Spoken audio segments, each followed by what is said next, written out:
Hi மக்களே, சென்னையிலேருந்து நான் உங்கள் வித்யா. இது வந்து பார்த்திங்கன்னா நம்மளோட ஃபர்ஸ்ட் ரெசின் வீடியோ அப்படின்னு சொல்லலாம்.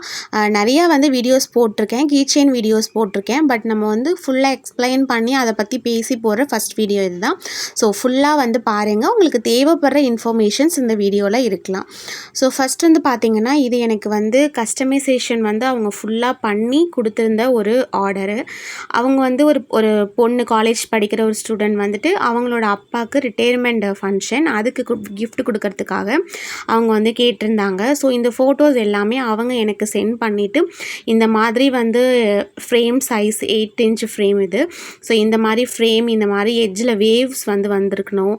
அதே மாதிரி வந்து பார்த்திங்கன்னா ஒரு ஹாஃப் சைடு வந்துட்டு ஃபோட்டோஸும் இன்னொரு ஹாஃப் சைடு வந்து ஃப்ளார்ஸ் வச்சு ஒரு ஹாஃப் மூன் மாதிரி இருக்கணும் அந்த ஃப்ளாரு. எனக்கு அந்த மாதிரி வந்து வச்சு செஞ்சு கொடுங்க அப்படின்னு சொல்லிட்டு அவங்க எந்தெந்த இடத்துல எதெல்லாம் வேணும் அப்படின்றத ஒரு ட்ராயிங் மாதிரி பண்ணி எனக்கு சென்ட் பண்ணிட்டாங்க.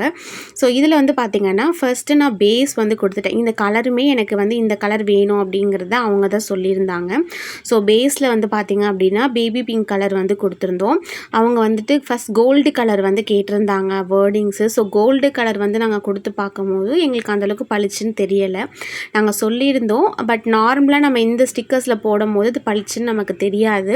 பட் அவங்க அதுக்கப்புறமா வந்துட்டு தெரியல நம்ம அதில் வந்து ஸ்டிக் பண்ண பிறகு பார்த்திங்கன்னா பார்க்கும்போது தெரியலை. அதுக்கப்புறமா நான் எதுக்கும் இருக்கட்டும்னு சேஃப்டிக்காக பிளாக் கலர் எடுத்து வச்சுருந்தேன். ஸோ அது வந்து நாங்கள் அப்புறம் இதில் வச்சு பார்க்கும்போது அது செட் ஆணுச்சு. அப்புறம் அவங்களுக்கு ஓகே அப்படின்னு சொல்லிட்டாங்க. ஸோ பிளாக் கலரில் வந்து ஸ்டிக்கர்ஸ் எல்லாமே நாங்கள் பிரிண்ட் போட்டு எடுத்துகிட்டு வந்திருந்தோம், அவங்க சொல்லியிருந்த வேர்டிங்ஸ் எல்லாமே. ஸோ அந்த பேப்பர் எடுத்துகிட்டு ஸ்டிக்கரோடு தான் நம்ம இதில் பேஸ்ட் பண்ணுற மாதிரி இருக்கும். ஸ்டிக்கர் வந்து அதிலே இருக்கும். நம்ம மேலே வந்து ரெசின் போட்ட பிறகு வந்து பார்த்திங்கன்னா அந்த ஸ்டிக்கர் வந்து வெளில தெரியாது. ஸோ அதுக்கப்புறம் கீழே வந்து பேஸ் நான் ஃபுல்லாக வந்து போட்டுட்டு அதாவது வந்து ஒரு ஹாஃப் லேயர் போட்டிருந்தேன். அந்த திக்னஸில் ஹாஃப் லேயர் போட்டிருந்தேன். அப்போ தான் ரொம்ப டிரான்ஸ்பரண்ட்டாக பின்னாடி தெரியாமல் இருக்கும் அப்படின்றதுனால. ஸோ ஒரு ஹாஃப் லேயர் வந்து நான் போட்டுட்டு ஒரு நாள் ஃபுல்லாக நான் ட்ரை பண்ண விட்டுட்டேன். நைட்டு நான் ஒரு 8 o'clock போல் போட்டேன். மார்னிங் 8 o'clock அது ஃபுல்லாக ட்ரை ஆகிடுச்சு. ஒரு ரெசின் வந்து சில டைம்ஸ் வந்து எடுக்கும். ஸோ அதிகபட்சம் 24 மணி நேரத்தில் வந்து பார்த்திங்கன்னா உங்களுக்கு அது ட்ரை ஆகிடும்.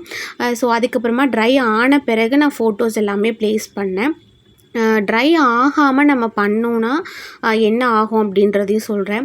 ரெசின் வந்துட்டு நம்ம போட்டுட்டு அது மேலே உடனே வந்து ஃபோட்டோஸோ ஸ்டிக்கர்ஸோ நம்ம வந்து வைக்கிறோன்னா அது வந்து பார்த்திங்கன்னா நம்ம யூஸ் பண்ணுற ஷாம்புலாம் இருக்கும் இல்லையா, அந்த மாதிரி கண்டிஷனில் தான் இருக்கும். அப்போ அது மேலே வந்து அதை விட வெயிட்டாக இருக்கிற அந்த ஃபோட்டோஸு அதெல்லாம் வந்து அதுக்கு ஒரு வெயிட்டாக தான் இருக்கும். அது மேலே நம்ம வைக்கும்போது பார்த்திங்கன்னா அது அப்படியே வந்து உங்களுக்கு அந்த ரெசின்குள்ளார வந்து போக ஆரம்பிச்சிரும். இல்லை அப்படின்னா 2 பக்கமும் அப்படி தூக்கிட்டு மேலே வந்து வந்துடும். அப்படி இல்லைனா ரொம்ப அடியில் போயிடுச்சுன்னா நம்ம பேக் சைடில் பார்க்கும் போதுட்டு நம்ம மேலே வச்சுருக்க திங்ஸ் வந்து நம்ம கையில் டச் ஆகிற மாதிரி இருக்கும். ஸோ ரெசினில் வந்து என்ன அப்படின்னா நம்ம வைக்கிறது எல்லாமே அந்த ரெசின்குள்ளார அந்த கிறிஸ்டலுக்குள்ளார தான் இருக்கணும், மேலே நமக்கு டச் ஆகி வரக்கூடாது அப்படிங்கிறது தான். நம்ம எம்போஸ்டு ஒர்க் பண்ணுவோம். எம்போஸ்டு ஒர்க் பண்ணும் போதுமே எம்போஸ்டு மீன்ஸ் இப்போ இந்த நேரத்தில் நான் ஃப்ளார் வச்சுருக்கேன், அது வந்து பார்த்திங்கன்னா உங்களுக்கு அந்த ஃப்ரேமோட டெப்த்தை விட அதிகமாக இருக்கும்.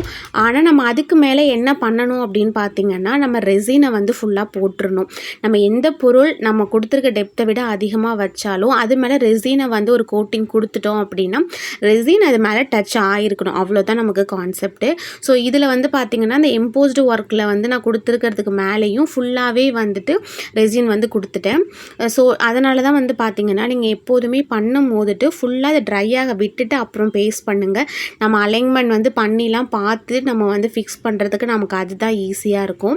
ஸோ அப்போ தான் நமக்கு அவுட்புட்டும் இன்னும் நல்லா வரும் பெட்டராக. ஸோ அதுக்கப்புறம் பார்த்திங்கன்னா நான் யூவி ரெசின் வந்து வச்சுட்டு அதுக்கப்புறம் ஃப்ளார்ஸ்லாம் எங்கே அரேஞ்ச்மெண்ட் பண்ணணும் அப்படின்றதெல்லாம் பண்ணிவிட்டு நான் அதுக்கப்புறமா லைட்டு வச்சு ட்ரை பண்ணிவிட்டு மேலே வந்து இப்போ ரெசின் வந்து கோட் பண்ணிகிட்ருக்கேன். ஃபஸ்ட்டு ஃப்ளார் சைட்லேருந்து ஆரம்பிச்சுட்டு அதுக்கப்புறமா ஃபுல்லாகவே வந்துட்டு நான் ரெசின் கோட்டிங் கொடுத்து முடித்தேன். ஸோ இதில் என்ன அப்படின்னு பார்த்திங்கன்னா எவ்வளோ டெப்த்து இருக்கோ அந்த ஃபுல் டெப்த்துக்கு வந்து ரெசின் வந்திருக்கணும். ஒரு வேளை அந்த டெப்த்தை விட்டு நம்ம கம்மியாக கொடுத்துட்டோம் அப்படின்னா அது ட்ரை ஆன பிறகு என்ன ஆகிடும் அப்படின்னா நம்ம எந்த அளவுக்கு போடலை அப்படிங்கிறத அந்த ஃப்ரேம் வந்து வெளில எடுத்த பிறகு நமக்கு தெரிஞ்சிடும். அந்த எட்ஜஸ்லாம் ஷார்ப்பாகிடும். ஏன்னா இன்னும் கொஞ்சம் அந்த இடத்துல ரெசின் ஊற்றிருக்கணும் அப்படின்னு அர்த்தம் அப்படி இருந்துச்சுன்னா. ஸோ எந்த அளவுக்கு அந்த டெப்த்து இருக்கோ அந்த மேலே அந்த கார்னர் வந்து அது நொம்பி இருக்கணும். அந்த அளவுக்கு வந்து பார்த்திங்க அப்படின்னா நம்ம அதில் வந்து ரெசின் போட்டிருக்கணும். இதே மாதிரி ரெசின் வந்து ஃபுல்லாக கோட் பண்ணி முடிச்சுட்டு நம்ம உள்ளே வச்சுருக்க திங்ஸ் எல்லாம் அந்த ரெசின்குள்ளார இருக்கா அப்படிங்கிறத நீங்கள் செக் பண்ணிக்கணும். ஸோ செக் பண்ணிவிட்டு நம்ம ஃபுல்லாக எல்லா ஒர்க்குமே முடித்து ஒரு 1 டே வந்து ஃபுல்லாக ட்ரை பண்ண விட்டு நம்ம கை வச்சு பார்க்கக்கூடாது. நீங்கள் கையை வச்சிட்டிங்க அப்படின்னா உங்களோட ஃபிங்கர் பிரிண்ட் வந்து அதில் பட்டுடும். அதை நம்ம திரும்ப எதுவுமே செய்ய முடியாது. ஸோ அதனால் வந்து பார்த்திங்கன்னா கையை வச்சு செக் பண்ணாதீங்க.